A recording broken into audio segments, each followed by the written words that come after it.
Okay, let's start.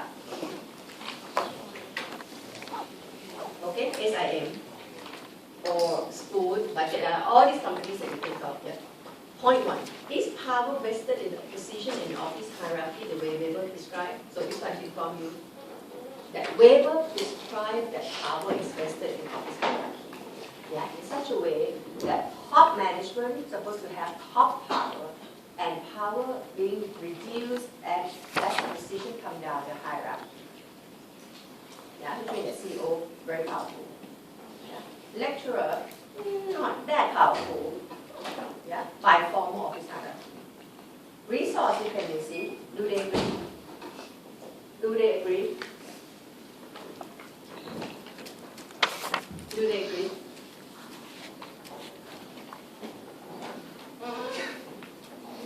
Very good, no. That's a smart, yeah. Do you agree? The chance is no, it's 80%, yes, it's 20%, correct? Yeah. So take a risk. And the exam is like that too. No. So it's not. Because if they do agree, why should they have another power, a theory of power? Surely they don't agree, yeah? And all of them don't agree with Weber's idea of power. Yeah? And then you have population ecology. Population ecology didn't talk about power. Then institutionalism say, okay, power comes from culture, remember? Yeah, come from culture. The change in the publishing company from from editorial logic into market logic. Make power change from editorial stuff into marketing stuff. Remember that? Yeah? So they don't agree. Resource dependency also doesn't agree. Yeah? So the second point is yes, no, they don't agree. Yeah? How do people within companies gain and use power? Why I didn't write how different companies have power, I'm just trying to contrast with Weber. Weber didn't look at exogenous factor, remember? They just looked inside companies. Yeah? And he said, company is created by rational people. Yeah, we create a company. So, let's contrast with that, how people within organization get this power. Okay, you guys come here, you will have to ask them, yeah? Okay, what do you think? How? Do you remember how this perspective talk about how we get power? You have to think of it. Last point. They don't agree with Weber idea of power. So how people within organizations gain this power?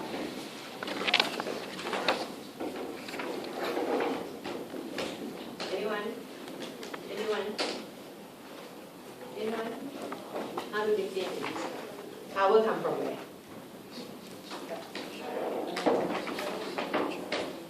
Very good, whether they have access to resources.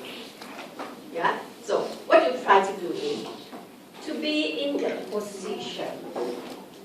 So is power vested in the position? Yes. But is it in the office hierarchy? No. But power is vested in the position in the office, but not according to the hierarchy. Yeah? And we mentioned sometimes some position give you certain type of power. Other positions give you other type of power. You know, and we mentioned discretionary control. Remember? Discretionary. To make decision. Decision-making power usually vested in the people on top, those senior executive, CEO. Those people have power, we call it discretionary control. Yeah? HR don't have that kind of power. But HR has another type of power, power from information. Centrality, they call it. Yeah? Power can come from restrict access to resources as well. You can prevent people from not having the information, yeah? Yeah? Like I told you, IT people, yeah? Yeah? They are expert in this IT. They prevent people. Or example of French tobacco company, studied this, yeah? French tobacco company, this company has these engineers, and they don't share information. They monopolize information. They become powerful. So power can come from different sources. Yeah? power that comes from allocation of resource, power that comes from restrict resource, power that comes from incremental resource. All these are our resources. Different types of resources give people different types of power. Yeah, so power is not a simple thing like Weber said, or even Marx said. Marx is even more simplistic. Marx said power comes from the ownership and control of the means of production. Yeah, that's very, very narrow. Yeah, when Weber comes, power is like broader, but still didn't really look closely within the organization how power is generated and used within. So we have resource dependency, I think, which is better than all those other perspectives when it comes to power. Yeah, and then if the question comes on power, you will want to use them. So today, we have another perspective called interpretivism, associated with somebody like Carl and White. Interpretivism. Okay, you know this perspective. We are going to be very fast. You know it. You know interpretivism. Yeah? Is it macro or micro, this perspective? You want macro or micro? Macro or micro? Big or small? Society or individuals? Interpret. You guys have to go inside. This is about individual. This is very, very, very micro. What is it about? It is about making sense of the organization. The name already tells you, it is about people making sense of the situation. This is very micro. And if you know micro perspective, this is so easy. Okay, last week, when we did institutionalism, okay, did you pay attention to institutionalism? I mean, okay, that perspective has root in micro, yeah? Weber, symbolic expressionism, phenomenology, and say society is not social facts. Organization, no structure. Social fact structure is the same thing, yeah? No structure. It is created by us, a social construct. But we take it for granted. Choose call it common sense. Common sense or taken for granted knowledge. Yeah? And Weber said that knowledge that we take for granted, that help create organization, is called rationality. Yeah, we use our rational idea to create society, but we don't know. We are here right now, but we don't know we forget. So much so that we thought there's a norm, it becomes a myth, that is structure of organization. The word of the book he wrote, yeah? Formal organization is myth and ceremony. Remember that? Formal organization. We think that is. No, we don't know. Myth is something we don't know real or not real, yeah? That is a myth. And it's just a ceremony, people just practicing it. Now, listen carefully here. This is what you're going to write in the exam when you do comparison, yeah? So, even when institutions start with at the individuals, yeah? They believe that some kind of probability is created, yeah? Okay, and now, Xiaopeng, you asked me this question. Listen. He asked me this question about Weber. I said, I have to share it with us because a few people have asked me that. Is Weber a macro or micro? Yeah. How come last time, chapter 4, we say Weber action theories? Action theories is micro. Remember, and my drawing is that we individual think, right? And the sum of this thinking is a norm. But that norm, I didn't write a structure, just like when I draw a Parson. I said this is a structure. But for Weber, and then for Parson, this structure is there before you even born into it, and it's going to stay even after you leave. Yeah? That's the idea of structuralism. It pre-exists us. Yeah? But for Weber, no, there's no such kind of structure that pre-exists us. We create in terms of idea. But in one context, people tend to shared, common ideas. I didn't draw it like a solid structure.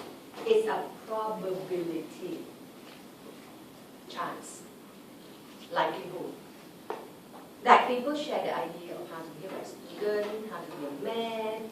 We call it norm. But norm has different meaning. Structuralists talk about norm pre-exists us. But Weber said this norm we created and it's true in one context. Because in one context, people here created together the idea of man and woman. Here exists as some kind of probability. Yeah? Man, woman in other contexts may be quite different. Then organization. How is it? We create it from our rational idea. And there's a norm. This norm says organization should have specialization or division of labor, should have rules, should have hierarchy. Why we think organization of the way we live and work together should have these features? Because we are rational. Okay, you imagine that this class is rational. And okay, let's organize ourselves. Okay, let's split into groups now.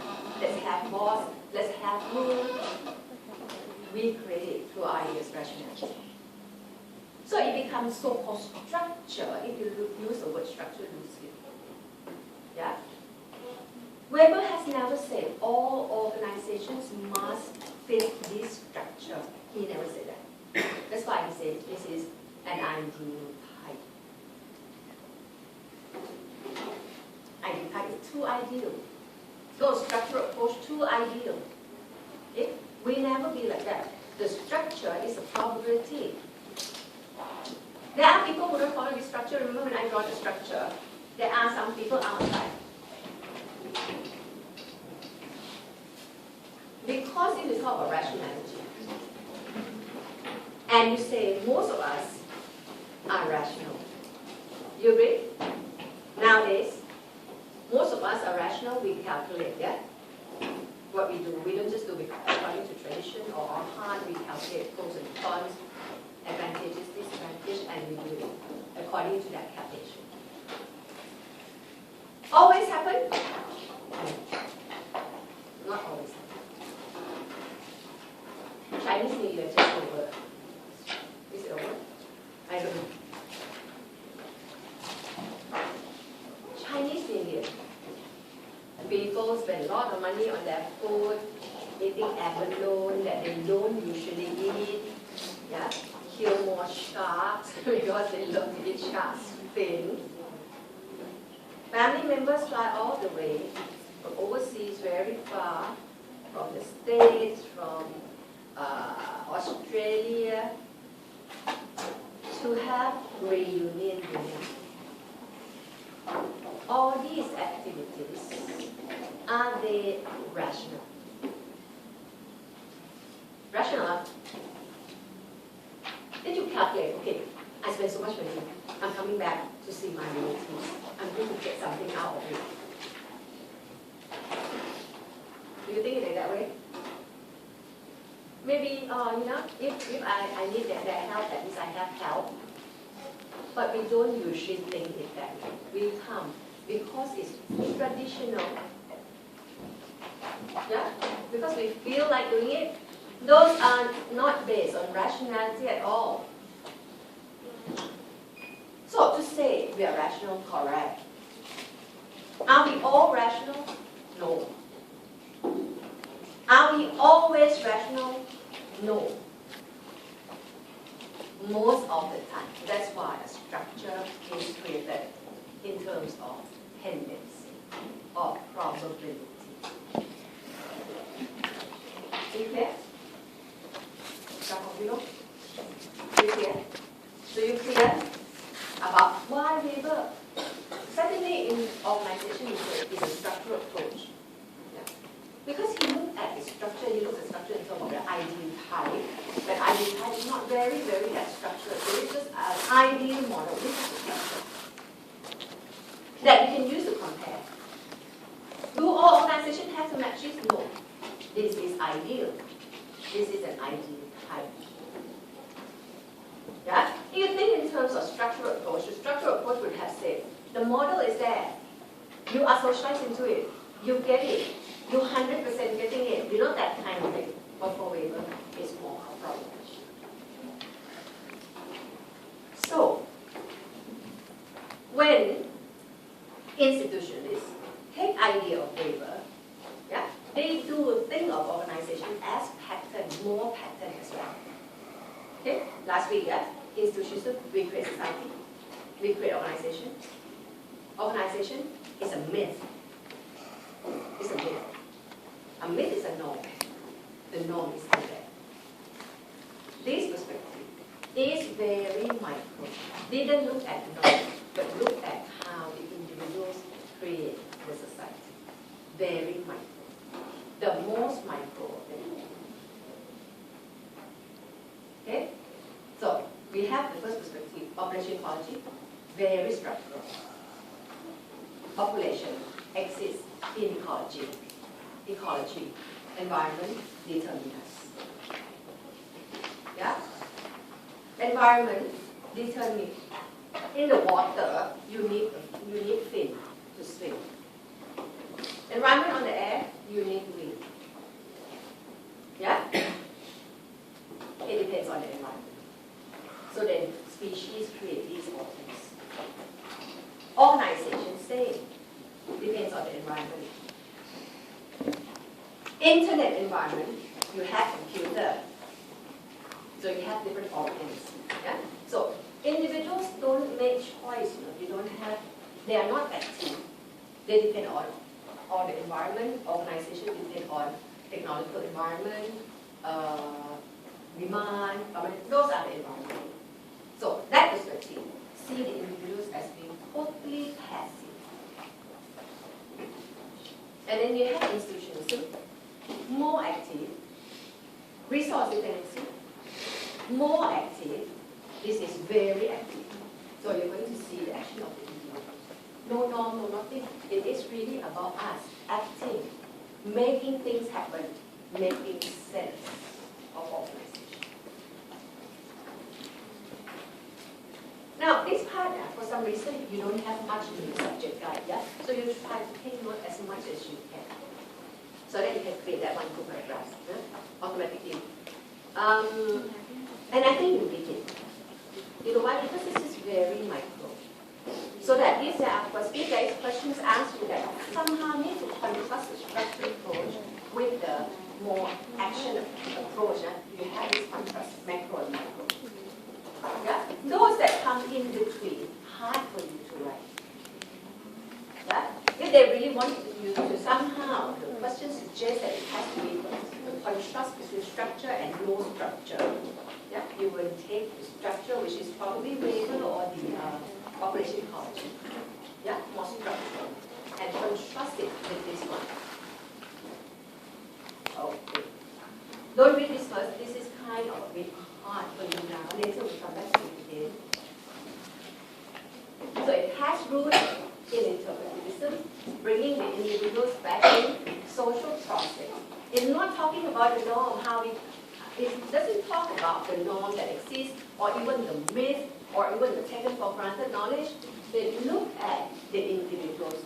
It's about the process, it's about organizing, not organization.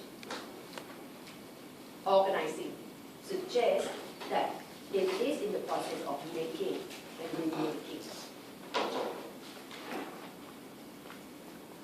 Actors are active, actively construct organization, construct everything. They are active in doing all things that exam question couldn't answer. What happens in an organization is contingent, depend on the interaction and negotiation among members. So this perspective doesn't look at external environment. Yeah? So that is also a good point for you. That's why I think we need this perspective. Because all those other perspectives, except Weber, yeah? All those other perspectives in your subject guide look at external environment.